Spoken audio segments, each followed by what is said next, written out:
안녕하세요 여러분, 애니능률 국어 오지현 선생님입니다. 반갑습니다. 오늘도 달달이 읽고 곰곰이 생각하는 달고만 국어문법 시간 8번째 시간 들어가 볼 건데요. 자, 오늘은 문장의 부속 성분을 배워볼 겁니다. 자, 여러분들 혹시 다꾸 알아요? 다꾸? 다이어리 꾸미기? 아니면 여러분들이 방을 꾸미는 거 좋아하나요? 사실 다이어리도요, 우리가 뭔가 메모하는 게 원래 주된 기능이고, 방도 우리가 굳이 예쁘게 꾸미거나 할 필요 없이 그냥 쉴 수 있는 공간이기만 하면 돼요. 하지만 우리가 그런 것들을 꾸미는 이유는 내 스타일에 맞게 뭔가를 표현하고 싶어서잖아. 자, 우리 문장에서도요, 부속 성분은 필수적이진 않습니다.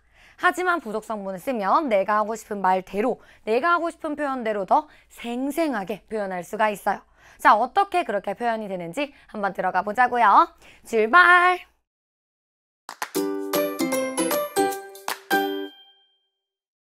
네, 그럼 오늘도 본격적인 개념 보기에 앞서서 좋은 문장 필사 한번 해볼 건데요.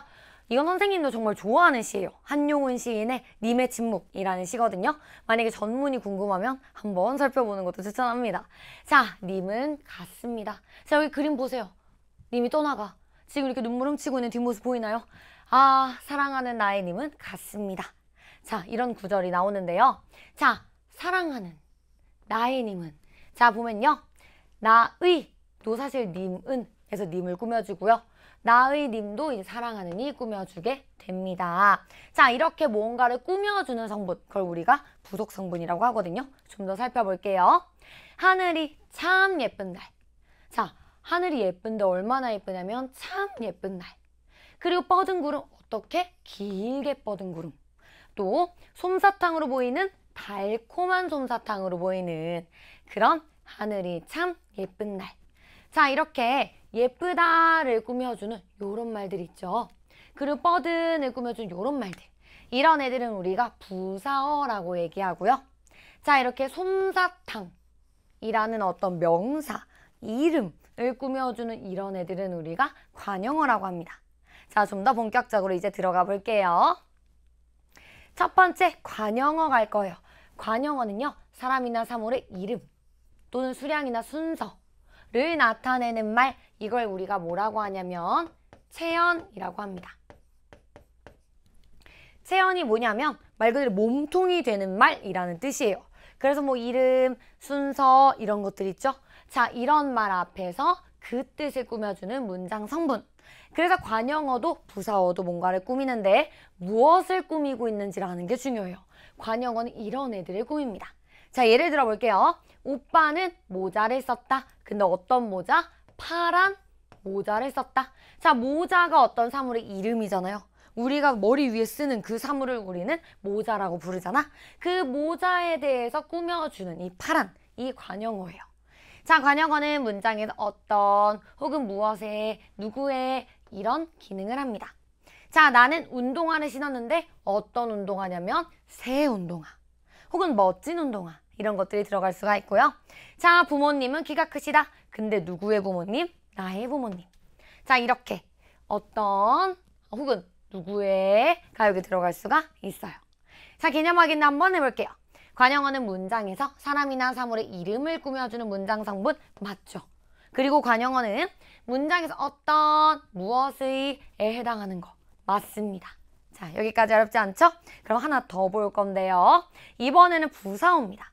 부사어도 뭔가를 꾸며주는 거예요. 근데 얘는 누굴 꾸며주냐면 바로 앞에 나왔던 관용어가 꾸며주는 대상을 제외하고 전부 다 꾸며줄 수 있습니다. 자, 움직임이나 상태, 성질을 나타내는 말, 이런 애들은 우리가 용언이라고 하는데요. 동사, 형용사가 들어갑니다.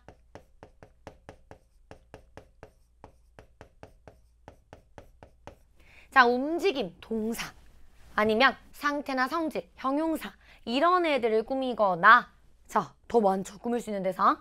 다른, 얘도 부사어인데 다른 부사어도 꾸며줄 수 있어요. 아니면 앞에 나왔던 관용어도 꾸며줄 수 있고요. 아니면 문장 전체를 꾸며줄 수도 있습니다. 자, 예를 들어서 성찬이는 얼굴이 잘생겼어. 자, 잘생겼다 이게 용언이거든요. 왜냐하면 성찬이의 성질이잖아요. 그렇죠? 혹은 상태잖아요. 그러니까 용언인데 이 잘생겼다 어떻게 잘생겼어? 매우 잘생겼어.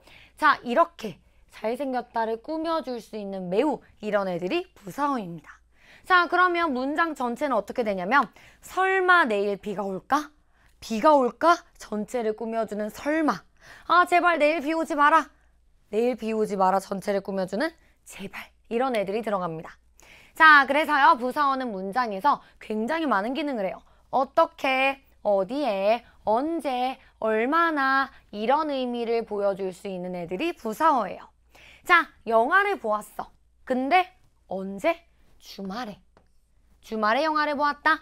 예를 들어 여기 장소까지 들어가면 걔도 부사어예요. 주말에 영화관에서 영화를 보았다. 그러면 주말에 언제? 영화관에서 어디에? 이런 것들 있죠? 다 부사어가 됩니다.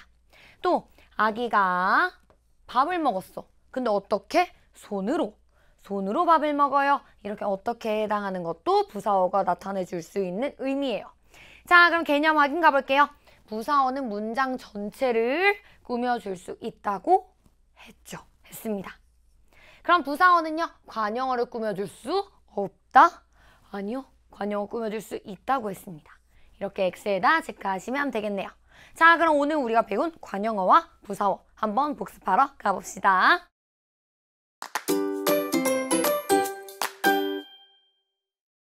바로 문제 풀어볼게요.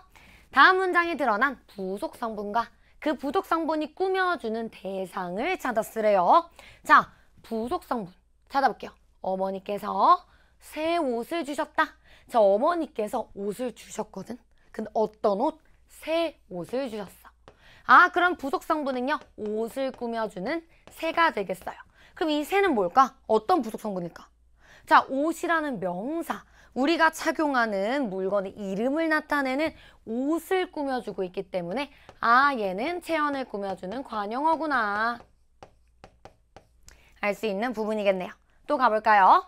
정연이가 빠르게 달렸다. 아, 정연이가 달리고 있어. 움직임을 나타내는 용어 나왔는데 어떻게 달리냐면 빠르게 달리고 있네요. 자, 그럼 부속 성분은요, 달렸다를 꾸며주는 빠르게고요. 꾸며주는 대상은 달렸다가 되겠습니다. 자, 그럼 이런 움직임, 용언을 나타내주는 빠르게는요, 결국 뭘 나타내는 걸까요? 이 달렸다를 꾸며주는 부사어가 되겠죠. 네, 이렇게 관용어랑 부사어가 헷갈릴 때는 얘가 뭘 꾸며주고 있나를 살펴보면 되겠습니다. 그럼 이번에 3번은요, 여러분들의 몫으로 남겨두도록 할게요.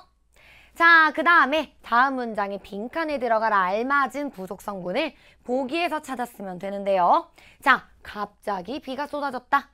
여기 파란이 들어가면 아예 틀리진 않아요. 뭐 내 눈에 파랗게 보이는 비가 떨어질 수는 있지. 근데 계속 볼게요. 어쨌든 비가 쏟아졌고 나는 우산을 펼쳤어요. 그럼 여기엔 비가 쏟아지는 것에 대한 어떤 수식이 들어가야 될 것 같고 여기엔 이 우산을 꾸며줄 수 있는 수식어가 들어가야 될 것 같아요.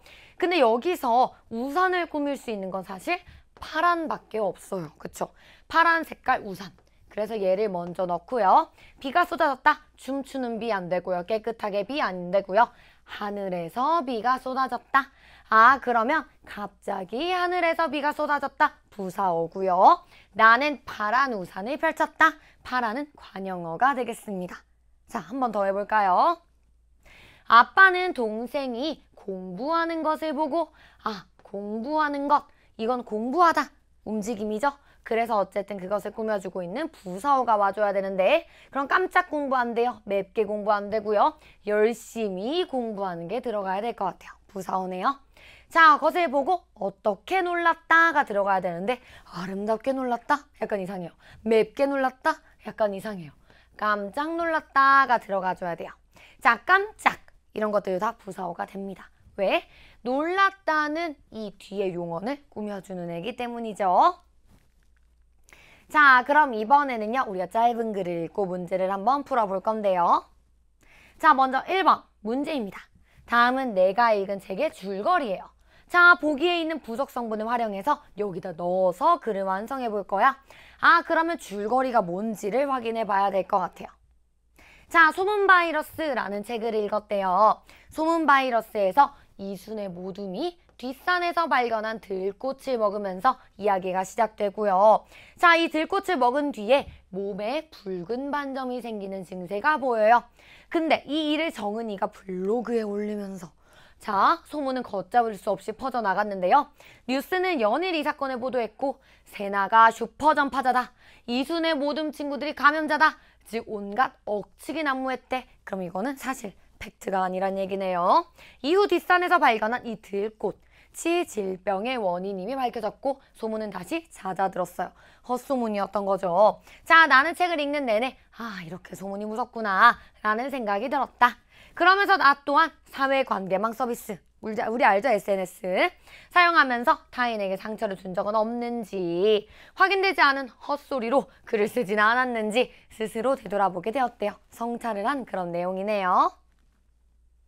자, 그럼 이순의 모둠이 어디에서 발견한? 뒷산에서 발견한 들꽃을 먹은 후 이상 증세가 나타났는데 이 일에 대한 소문이 어떤 정보와 함께 퍼졌죠? 잘못된 정보와 함께 퍼졌어요. 억측이 난무했다 그랬죠. 그리고 이후 병의 원인이 밝혀지고 소문은 금방 잦아들게 됐네요. 이렇게 부속 성분을 넣어주면 되겠어요. 네, 여러분들 여기까지 우리가 오늘 체온을 꾸며주는 관용어, 그 외의 모든 것들을 꾸며줄 수 있는 부사어 함께 배워봤는데요. 앞으로 우리가 문장을 쓸 때 혹은 얘기를 할 때 더 생생하게 표현할 수 있겠죠? 그럼 우리 다음 시간에 만나요. 안녕!